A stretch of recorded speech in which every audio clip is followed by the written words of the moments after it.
Welcome back to Manibel and my analysis slash deconstruction of Stanley Kubrick's The Shining. And now we are diving into Wednesday, which is, compared to some of the prior recent chapters, is extremely long, which is 38 minutes and 37 seconds. We recently had a chapter that was only 52 seconds long. So this is like almost 80 times longer than the shortest or something like that. I think this is the longest chapter. And this is basically just, it points out how ridiculously composed this chapter structure is. It has nothing to do with chapters. It's the underlying story of what these chapters is trying to express. Wendy's lack of storytelling ability. There's a 2-day jump once again to Wednesday. This chapter is 38 minutes and 37 seconds long, holding numerous important scenes. There are so many scenes here that you could easily cut it up to 4 or 5 chapters if you wanted, right? The windows are lit on the hotel. It does not seem to make sense with the rooms we are about to see in this chapter. It is hard to decipher exactly what is going on from this establishing shot.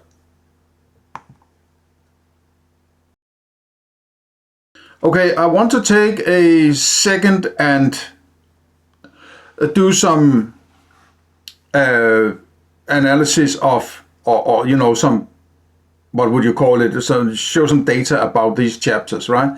The shortest one is 52 seconds. The longest is 2,317 seconds, which is this one. So there are in fact 12 chapters, including the Dies Irae and the end titles. And this makes up 2 plus 3 plus 7 equals 12 chapters. And also 12 is a mirror of 21, which is then again half of 42. 12 is also a reference to the clock, which is 2 times 12 hours a day, which again implies the duality of light and dark side, which is day versus night. And I might also mention, if I forget to do it when we get there, that the song Midnight, the Stars and You, which is at 24 hours, right? Which is mirror of 42. And midnight could also be 12 o'clock, which is 12. Sort of, again, goofing around with these numbers, right?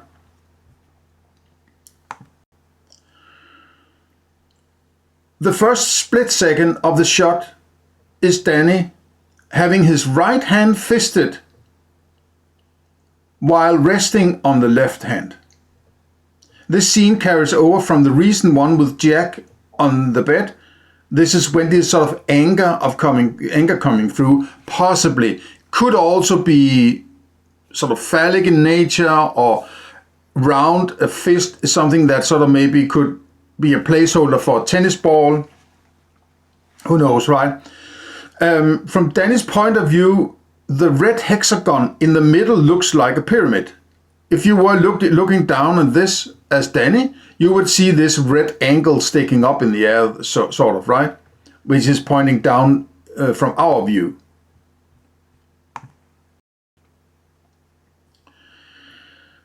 Danny is on the carpet near room 237, playing with his toys, as we zoom out. Notably, there is one red toy with a yellow ball part on it, on a red toy, right? Danny arranges the toys along the border of one of the polygon shapes, almost as if he's imprisoned or sort of fortifying himself, right? The shape of the arrangement of his toys is close to both an arrow and a pyramid. It zooms out, and then a yellow tennis ball rolls towards him along the symmetry line. It rolls to him from the top of the arrow pyramid and down to him. Sort of the toys are arranged from his point of view like this, and down to the peak of this arrow or pyramid arrives this yellow thing. You could also say that something I'm not sure if I'm going to mention this. It's been a while since I wrote this one, right? But it's also like he's sitting somewhere inside a polygon there, but there is access through this. And this is sort of the access to room 237 where he's trying to hide, you could say, right? And this yellow ball is a symbol of both penetration, you could say, of some kind. Not necessarily, between the legs, so to say, but it might also be some other orifice, you could say, right? So I'm just going to leave it there for your imagination. But there's something being penetrated, or something he's trying to hide with his toys and his colors and his light blue sweater and his childhood, hiding there in a red, traumatized, double arrow, red pyramid, the three. It's actually an octagon, maybe. Is it an octagon? What is it? It's an octagon? I don't know. Hexagon, I would actually say, right? An open hexagon. So there's 2 times 3. So the 3 is doubled here because of all the mirroring going on here, right? So there's something about penetration, trying to fortify himself, which is Wendy, because somebody's trying to get into room 237 now, right? She wants to keep it out. Danny raises the shape of this toy is close to both an arrow and a pyramid. It zooms out and then a yellow tennis ball rolls towards him. Yes, I said that already. Continuity. The armchair along the upper left wall is missing.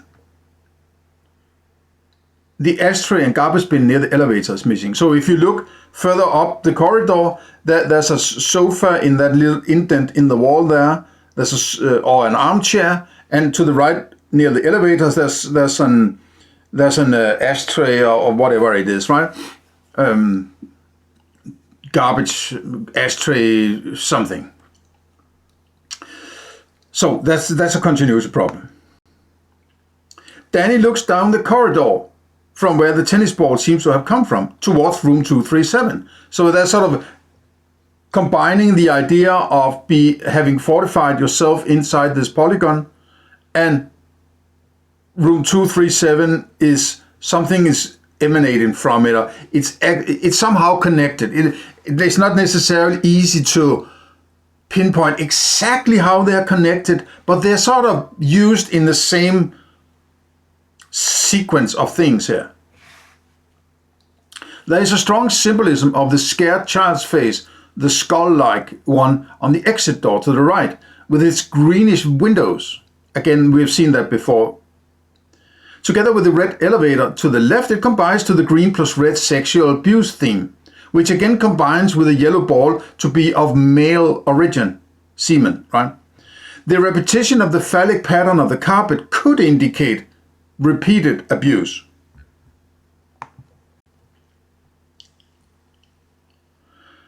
Continuity.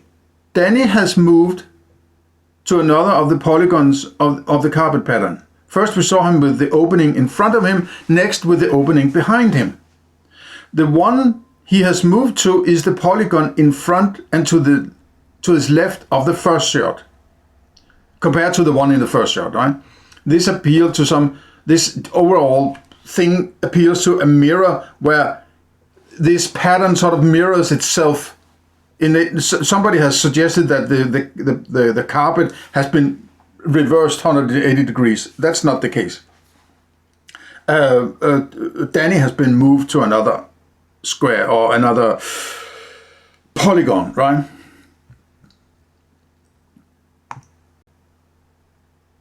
Danny stands up, revealing the controversial Apollo 11 pattern on the front of his shirt, while he says, "Mom? Is that you, Mom?" Interestingly, with the symbolism pointing to a male abuser, Wendy, through Danny, is instead calling out for her mother, right? So there's some duality between, there's still not really that clear what we're dealing with, mother or father or some third abuser, what is going on here. So it's still sort of hazy, but we sort of have a general idea where there's some third-party abuser, and mommy and daddy might somehow be, you know,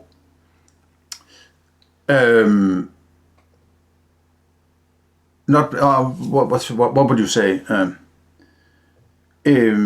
Participating in this sort of underlying story, right? That's a better word. I couldn't come up with it. His toys have been rearranged slightly between shots because he is placed in a different polygon, but their placements are still very much alike. So the film crew made sure to place him very similarly in each shot. So it's important that he's inside the polygon. He couldn't just sit anywhere on the carpet. He is sitting in one polygon, and in the constructed continuity problem, in the next shot, he's told to sit in another polygon, right? So Danny wouldn't be aware of this because he can't remember which polygon or all of these polygons he was sitting in. So sort of nobody would really sort of, things are shifted a little bit. Nobody really notices, right? Yeah. Again, there is a strong sense of the cross-diagonal pyramid shape in the corridor. This is one of the clearest looking at a pyramid from up on top of the apex looking vertically down, right? It's incredibly strong, right? Down at the end of the corridor, there is this closed double door, resembling the double door in room 237, which Danny attempted to open earlier.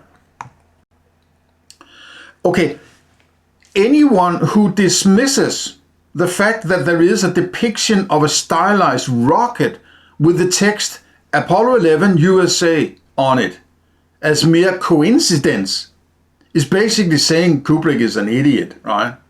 And what I'm trying to say is people say, yeah, but you know, he's just grabbed one sweater and, you know, shoved Danny into it and then, you know, let's roll, right? No director puts text in the middle of the frame without it having some significance. Otherwise, they wouldn't do it. And particularly not someone like Stanley Kubrick. He doesn't put lettering in unless it's sort of out of focus in the background, maybe, could be, right? And it's just there to, you know, some of the signs in the kitchen, maybe, right? Sort of, okay, there's some signs. They do serve a purpose, but not necessarily a deeper meaning of the text. But this is stood up front, in your face, walking towards you, right? Apollo 11 USA. It has to have some important meaning. What it is, I'm not telling you yet. But I think there is something going on here, and I would address that later, right? Kubrick would never put something like that explicitly in the viewer's face unless it had some meaning with reference to stories going on in this movie. That the moon landing is ripe with what is generally known as conspiracy theories should not in itself have any bearing on the interpretation of this sweater. So just because there are conspiracy theories shouldn't hold you back from interpreting this out of fear of being called a conspiracy theorist, whatever, right? Which is generally a derogative term for people trying to think for themselves, right? Rather than drinking the Kool-Aid. Without going into the moon landing aspects of it, until a later point, there is still an obvious phallic nature to it, and it is pointing directly to Danny's mouth. The rocket is made up of 4 pyramids, arrows on a top, and the 3 symbols for propulsion exhaust at the bottom. Yeah, 1 at the top and 3 propulsions, and also sort of arrows to the side at the bottom of the rocket there. So it's arrow, pyramid, rocket, phallus, you know, same story, right? 7 yellow balls, 6 stars, and 1 sun, the tennis ball, right? It is light blue, which is Wendy's innocent childhood color. Her morning robe was light blue, and the twins' dresses are light blue, right? I think the light blue is sort of the innocent state of Wendy, both because it's innocent, also because it's sort of faded memory. So the color is also faded. Could be, right? We see the centered corridor only.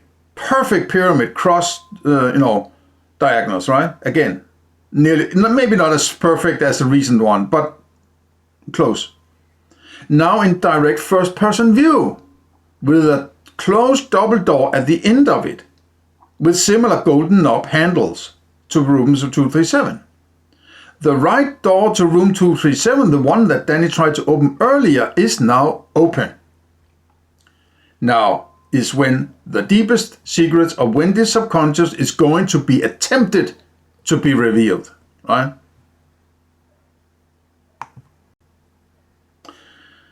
The combination of these two shots sort of establishes a family, and this might be a little speculative, but hang on.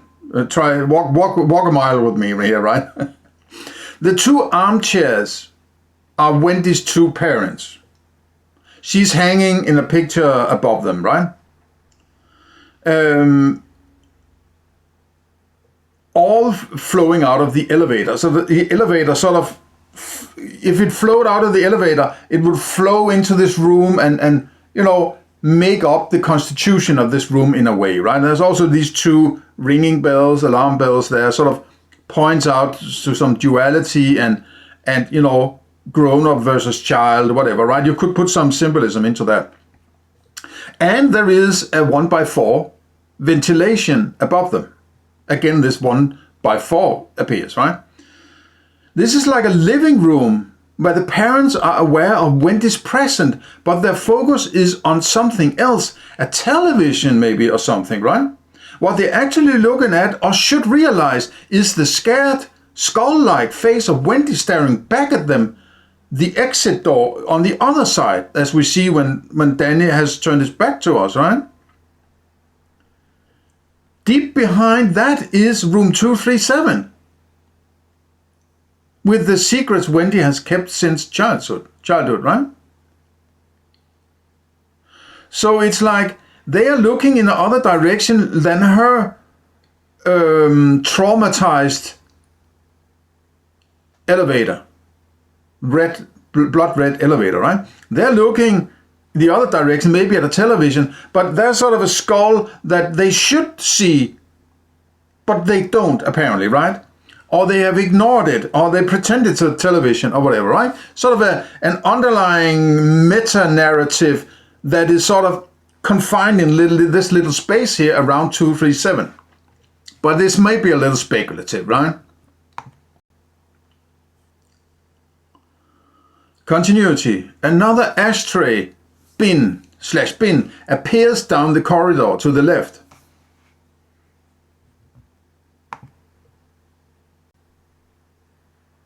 Okay, so now we are closing in on 237. We see this sequence in moving first-person view, which is one of the few times in the movie this is done. This must be significant, and together with the seemingly importance of the whole opening on 237 and all that leads up to this point, this must be a pivotal moment in the movie. The camera movement stops for a while on the threshold of the door, while the picture is still in a triptych, like composition, then steps inside and proceeds towards the confusing mirrors. Okay, so this is one of these scenes that might be a little, I thought we were going to see the room now, right? But no, he drags you out of it and says, no, you're not going to see it yet, right? And who knows if you're ever going to see it? Because I'm not necessarily sure that we ever see the room 237. We see this, and we see all mirrors, and things are just reflecting, and it's like a big confusion, right? But when you look over to the left, we see a triptych where the double door is in the middle and this white on the sides, right?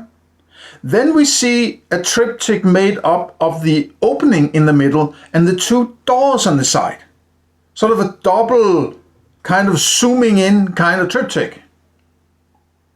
And there is a doorknob on each of them, sort of appealing to this duality and mirroring still going on. There's a lot of mirrors inside this room, apparently, at least this first part here, right?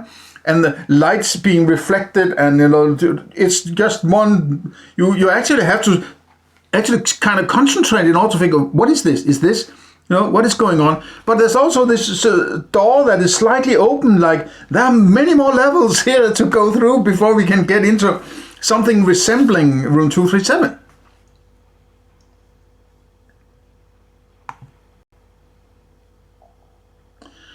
Wendy has had several premonitions that this double door to the secret room of 237 was about to be opened soon.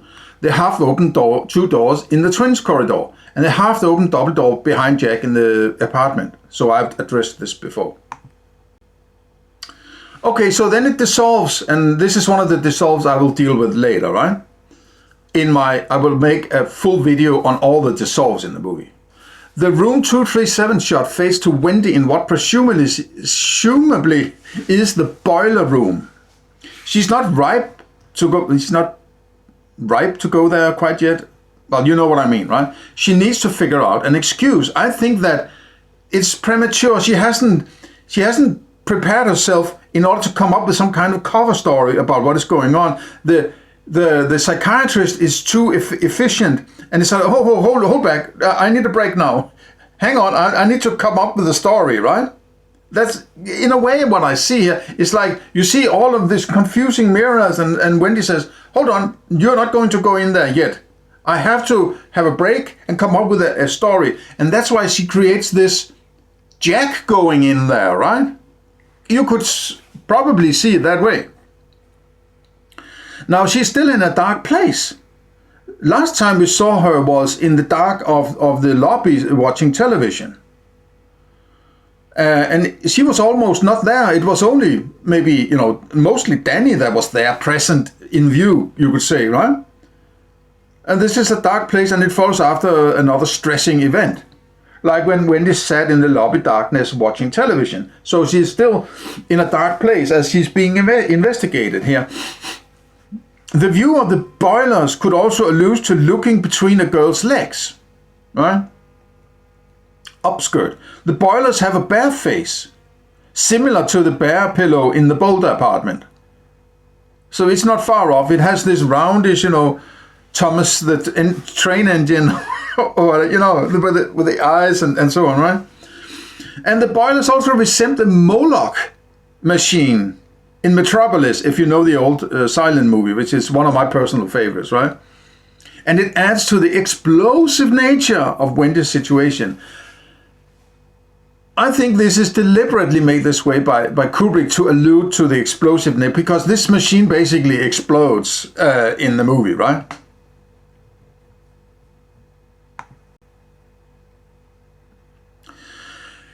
Because the door has been opened now to room 237, Wendy has entered into her bare state, illustrated by the brown overall dress she is wearing and the bare faces on the boiler.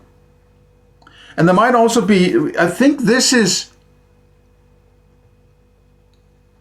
one of the, is it her last dress, or does she wear another dress? I think this is, I maybe have to correct this, but this I think is the last dress we see her in. And she is in her bare dress now, right?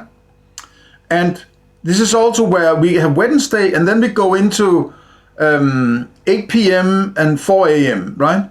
Which is now the time frame is fairly short, so they don't have to change clothes. So they can stay in their present form for a while during the rest of the movie.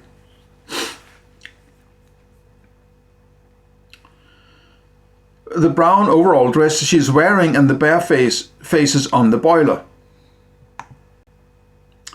Wendy turns on some kind of high voltage power board. What this actually does is not clear. At least not to me. First she pushes what looks like a sticker on it. Then she moves her thumb up to the green button and pushes it until it makes a sound. I said again, this green and red, right? Danger, high voltage. But there's a green and red button on these things, right? That looks like little faces. There are 3 power boxes. The display at the bottom seems out of order on the one she presses. So there's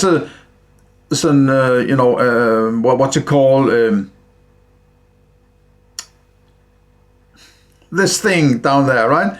It seems to be out of order on the one she presses. So it's like she presses the one that doesn't work. It might, but there's just some symbolism in it, right? And the 2 others are like 2 arrows, you could say, right? And the 3rd arrow is out of work, out of function.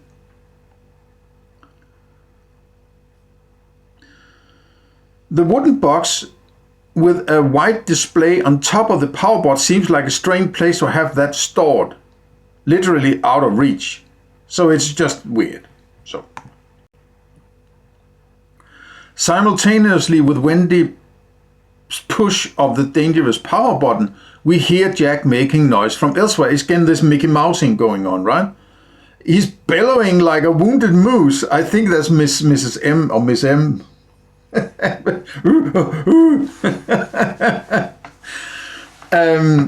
This is a kind of Mickey Mousing, yes, and also indicates that now Wendy is considering killing Jack, right?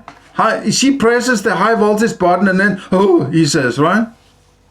Or more precisely, the person from her past that he represents. There is a 4x4 board on the wall. This is twice 2x2, right? 2x4. There are some naked women pin-up pictures on the wall. There is a choking warning poster, which also depicts a child with open mouth. Curiously, Wendy is very slow to react on the noises that Jack is making. There cannot be any other person in the building making that particular noise than Jack, right? It is as if she is reluctant to go and check on him.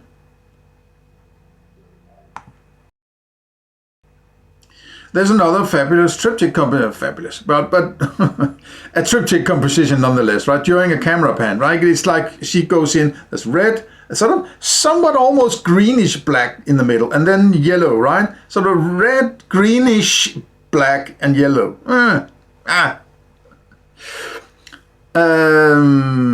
It could symbolize two sides of a metal, either stay in the left side of total trauma based on rage, which needs a fire extinguisher, as is pictured there, right? To put it out, or go to the right side, a more light side, but which she is reluctant to go back to, which is possibly still inflicted with her shine and has alarm bells and a funny looking elevator. Maybe a bit of reach here.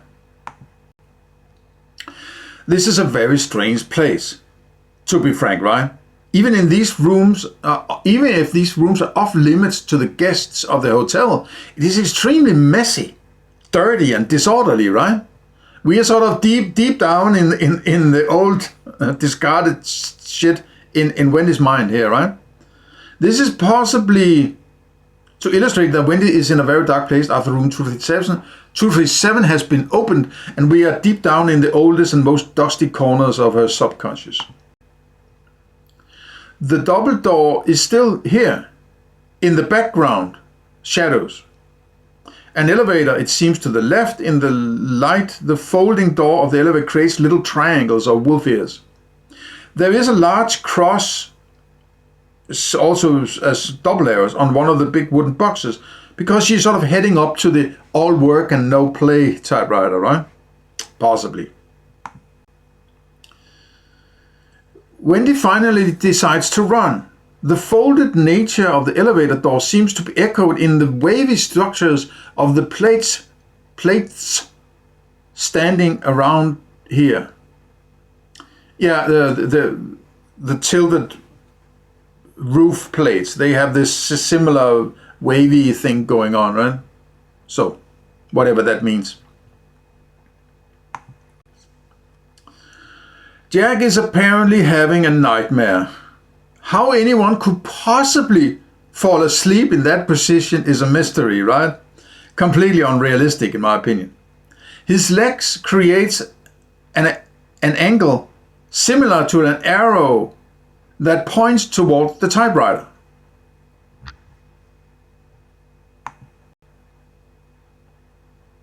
The light and the dark of the table's leg with Jack's jacket sleeve creates a zigzag pattern that alludes both to the double arrow theme, but maybe also to the teeth of a wolf's mouth turned 90 degrees. Maybe.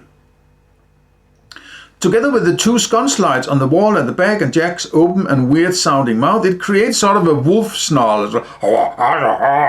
Something like that maybe, right?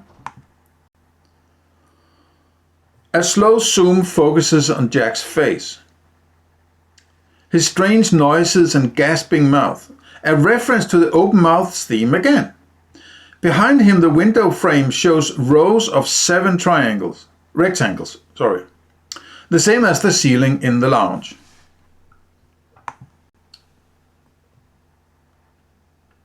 Wendy is now running back up from her deepest subconscious to more light. There's obviously a bit of way up to where Jack is in her mental structure. The route she takes is longer than it needs to be. We saw Danny ride this path earlier. The greenish stairway seen from the top during the tennis ball throw scene has bled through to the left. It's like this is possibly the stairway where that green door next to Danny is going down to. But, I mean, hard to say, right? At least it's there. So, there is a fairly strong cross-diagonal composition. Wendy is in a composition here that is quite similar to the earlier ones with Danny on his tricycle. She's moving fast through these corridors just like Danny did, right? We see this exit door for the first time. There is an unrealistic overabundance of exit signs in this hotel. Where does this door actually lead?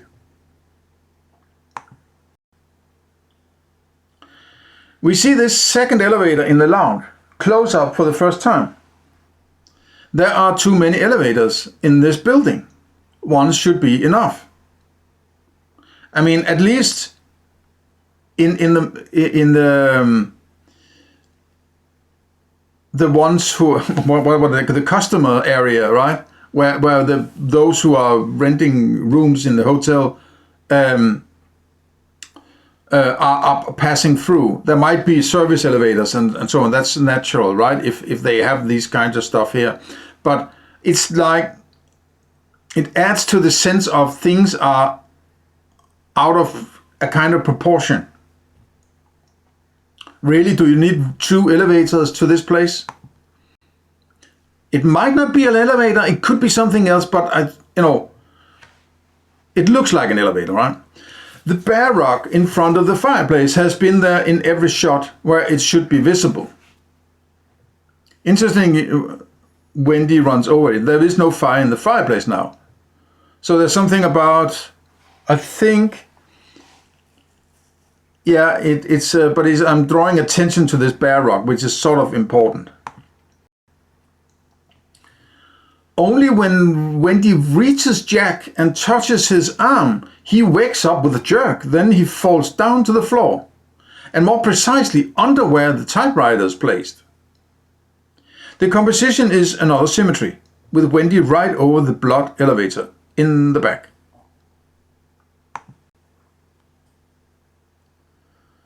Continuity.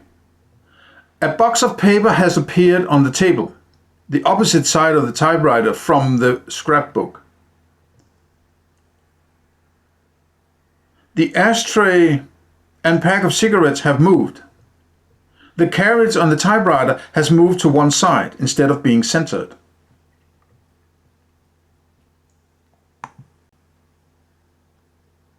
The camera is down on floor level now, right? Under the table, 2 + 3 + 2 photos on the stairway is 7 photos. Jack looks scared out of his mind. He has open mouth again. It's an open mouth theme that reappears, right? He stares up towards where we expect Wendy to stand, but she is not in the picture. What he instead looks at and defends himself against with his hand is the same teeth he created by the dark leg of the table against the white wall background, the parental armchair in the background. Wendy believes Jack is afraid of her wolf mouth.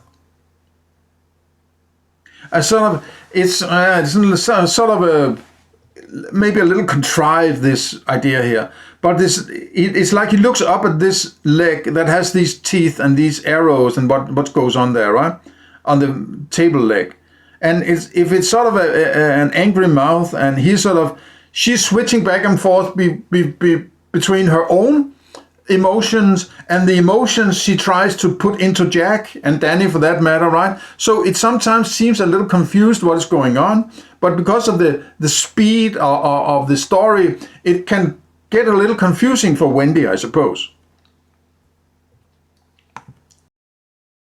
Jack's head is placed in a triptych composition. At least it alludes to it, right? There's continuity. Chair and table against the white wall behind Jack have disappeared, just like the tables on the other column disappeared in the other shots, more famously, right? Jack creates a pyramid/arrow that points up towards the typewriter by the angle between his sleeve and the main part of his red jacket. It's a nice little arrow/pyramid there, right? And he keeps this pyramid arrow during the whole sequence. He sits like that during the whole sequence. An arrow pointing up to the typewriter, right? And also pyramid structure and all that. Early photographs of Kubrick shows his eye for this kind of arrow symbolism, right? There's two shadowy arrows here, one pointing to the left and one pointing to the right. Continuity. Jack looks into the camera at least 10 times during this under the table sequence.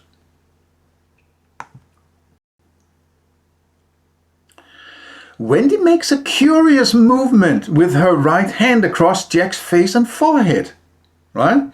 This seems to allude to the hit on his head with a baseball bat, and Jack twists his head around in a jerky motion, somewhat similar to being hit. Again, a Wendy premonition. Then Jack looks at her as if very surprised about that recent hand action of hers, right? Then Wendy proceeds to make another hand gesture, caressing Jack's hair and head on his left side. On his left side, right? This is the same side that Jack caressed Danny earlier when Danny went for his fire engine. And is it the same side that Wendy in a moment will find Danny having an injury, right? Camera angle changes. Wendy is now also resting her left hand on Jack's knee. This seems to be a sexual gesture. Earlier I have pointed out that I believe that Wendy bends and raises her knee and leg. It symbolizes an erection, knee under the clothes, right? In this situation she's imagining touching his erect penis, I suppose, right? Bent knee is also an arrow pyramid, both of Wendy's knees are bent as she sits there, so two arrows just under the typewriter, which is Wendy's knees, two bent knee arrows, right? Jack momentarily goes into what looks similar to his earlier Kubrick stare. Again, Jack Nicholson's face is all over the place here, right? It's like he switches from face to face to face, like it's kind of incredible, right? And nobody else like Jack can do this. The angle switches back to the first one again.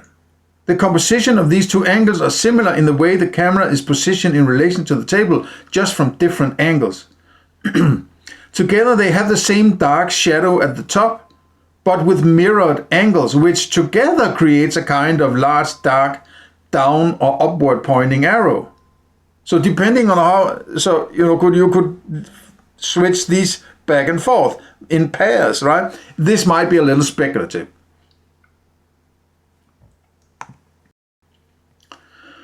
The way Jack holds his hand on his face changes, which is continuity. The way Jack holds his hand on his face changes. Wendy switches from having her hand on Jack's knee to having it on her own knee. Wendy's watch seems to disappear.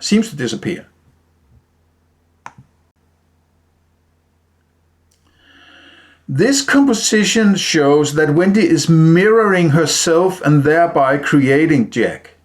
During this whole under the table scene, Wendy has a very detached tone of voice, as if this is not any kind of reality, but actually she's just filming Jack. She talks to him as if to a child that is upset over something childish, not a husband that have just had a mad nightmare about chopping her up to little pieces, right? She is too composed for this scene, but she can be that composed if this is all made up, right? The two sconce and the space between them creates a scared child's face. Yeah, okay, there's two lights, one on either side, and then there's sort of a space, a hole that is made up of the distance between them that sort of creates this triangular something, right? Maybe a little reaching here. This is a very interesting moment now. Wendy reaches out her left hand while she still has the right one on Jack's back. She reaches through Jack's she reaches through the pyramid's top. I mean, the pyramid that Jack must still be creating, used between his arm and his body and the floor, right? So is where the eye of the pyramid is supposed to be in the Freemason logo on the dollar bill, right? It also has sort of this sort of penetration undertones of what she's doing. There is one eye visible on the blood elevator in the back, which is the right eye that was previously hidden on Danny's bear pillow. This has now been exposed. It was also there in the prior shot, I believe, right? But pinpointing the one eye, and she's sort of reaching through to that eye. There might be some symbolism here, right? So it's also very mirrored going on here. So these two sitting like they're just one person actually, right? It's a little children playing under the table, right? And there's colors in the background, white and yellow, and things going on. It could be a lot more than I have seen actually, right? Or maybe a bit more than I have seen. But I do sometimes get a notion when I see a shot, there must be something here. There's something about this shot. I just have to keep looking and imagining and associating, and then it's aha, right? So some shots, and basically all shots in The Shining are like that, right? There's no fluff shots in any of Kubrick's movies. They all carry the story further, right? He's very efficient director and editor, for that matter, I should mention, right?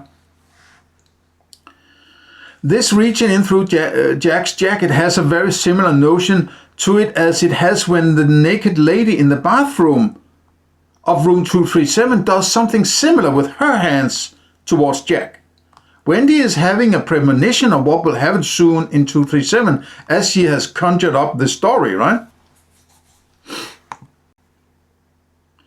Wendy helps Jack up to a higher level in her mind. Basically helping herself up, right? Being under the table can easily be seen as symbolic of going deeper into the subconscious. The dark black table above could indicate a kind of shadow realm, right? Okay, so now it switches to Danny. Danny walks slowly towards where Wendy and Jack are at the table with the typewriter. Wendy tells Danny to go to his room. This is a rather strange behavior. What could Danny possibly mess up here, right? Except seeing that his father is a little messed up from a dream. Wendy thus lies to Danny. If we take what we just saw for given, like she says, Daddy's just had a headache or whatever it is she's saying, right? She's covering up the story Danny is not supposed to see. It's like she cannot really control all her ghosts now, right? It's like there's a ghost that wants attention now. There's another ghost I'm trying to manipulate, and they're creating a story, and it's all sort of all getting too much for Wendy, right? That Jack has a headache. Is this Wendy's projecting how she was treated as a child by her parent? She understands that she was lied to. So she is shoving a similar lie against her own child, so to say, right?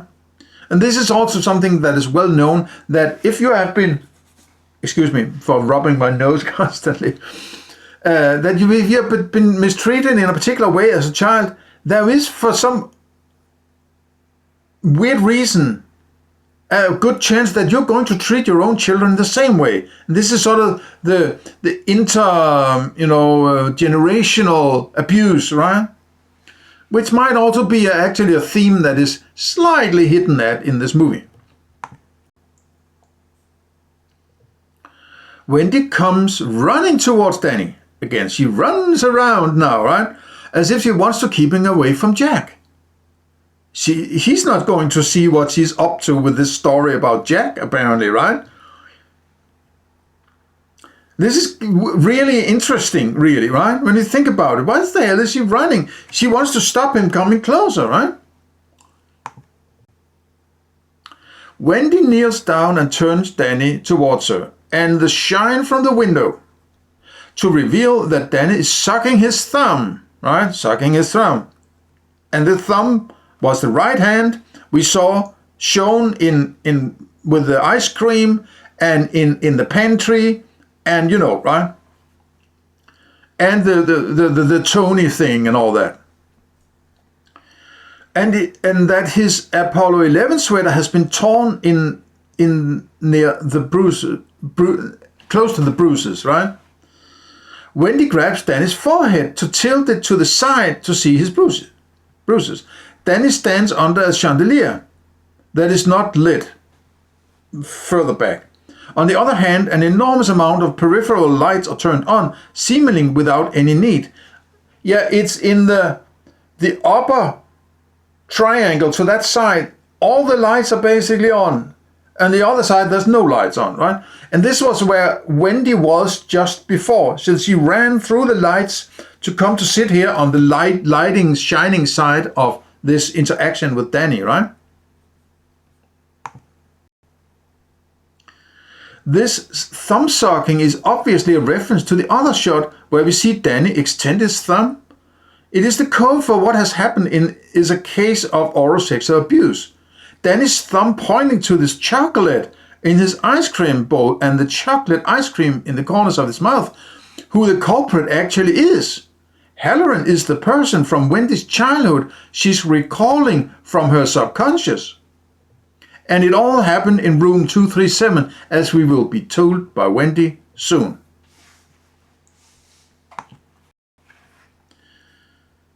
After a little while, Wendy suddenly and rather abruptly pulls Danny's hand and arm so his thumb is removed from his mouth. Sort of rather, semi-angry motion, like you are exposing the secret, right?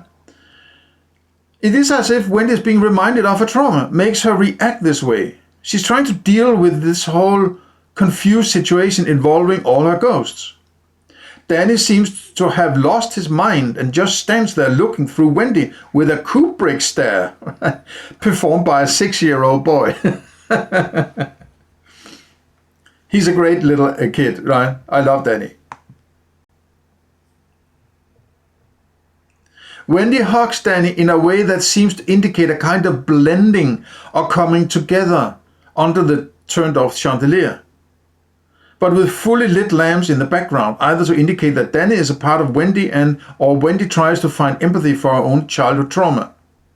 The hardening of Danny can be seen as Danny slowly but steadily retreating from Wendy's imagination and her self-medication back into a mental ghost he really is, beyond any real human connection.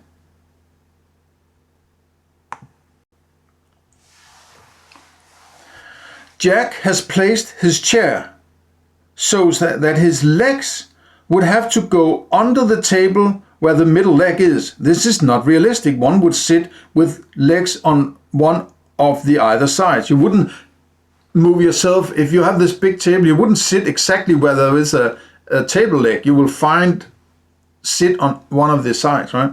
Jack seems almost as if blended together with the chair. Wendy is placed in a symmetry of the placement of the furniture in the middle of the room and the fireplace. This symmetry will be visible later. It has actually been visible already, right? But she's sitting there, I think, exactly in the middle with Danny in this Wendy's symmetry emanating from the mural and the fireplace back towards the windows on the right side of the lounge, right? She's basically sitting there in the middle of this symmetry. At least it's very close to, right? Continuity. Wendy is now in front of some carpets. They were not there before. Or she has moved to a different spot with Danny. The carriage on the typewriter has rolled back to center. One box of paper has moved and the other disappeared. The scrapbook is now closed.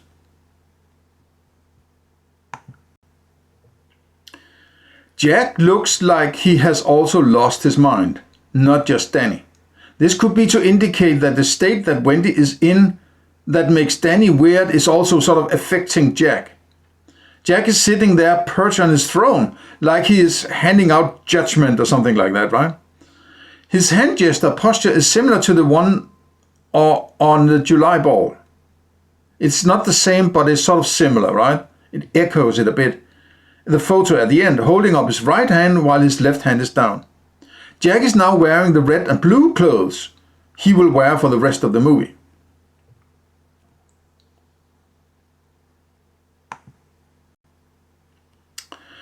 Jack's head has moved a bit to the left from our view, so that the sign of the back of the chair is visible. The round part could symbolize that the shadow side of Jack, which is Wendy, is now being exposed. The composition is split down the middle. Warm colors to the left, cool colors to the right. Jack's head is actually in a light triptych composition also, or maybe sort of split down his skull there. You can see this is a picture of sort of the Jungian, an illustration of the persona, which is the mask you show to other people. You have what you're conscious of, and then there's the shadow side, right? So Wendy is trying to create a persona through her disturbed consciousness that is heavily influenced by her shadow. And this sort of the split of Jack here, sort of, and there could also, that if it's sort of a turned face, this one, the right part of the chair could symbolize a kind of a phallic nature, right? But that might be a bit of reaching. Continuity. The chair and table behind Jack to the right has now disappeared again. Right? So now that those chairs have disappeared again from the earlier, seance. Wendy stands up while she is holding Danny. They are standing just above the typewriter, and their movement could be seen as the paper being rolled out of the typewriter, right? It's like coming up of the typewriter. As she stands up, it's like she's coming out of the typewriter. Wendy retreats backwards towards where Danny came from. This is a doll looking like Danny. So you could say this is a kind of a continuity problem. This is not Danny, this is a doll. It's probably because it's too dangerous to carry him this way for whatever reason, right? But she's also backing up, just like Jack will be backing up a bit later when he exits that room there, right? So,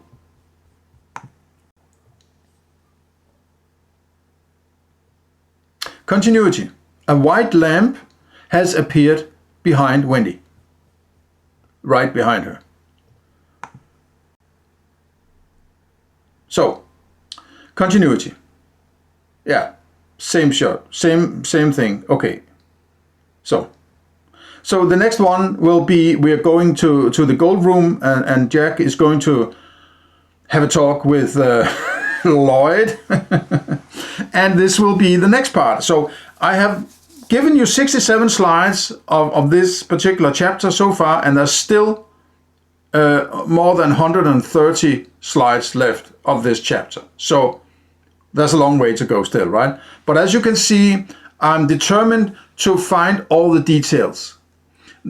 it's not necessarily that all details are necessary to pinpoint and so on, but I want to come across as somebody who has done the work, whether those details be very important or just maybe interesting, right? And sort of try to coalesce it together to a complete theory that is sort of digestible, but based on this kind of research here, right? So thank you for coming this far, and I hope you will keep going with me and to the bitter end, as they say. Please share, like, and subscribe, and consider donation links in the bio below, right? And if you have a comment, please let me know, and slam the bell, like, you know, hit the bell like you're using a baseball bat, right? So, but otherwise, see you in the next one.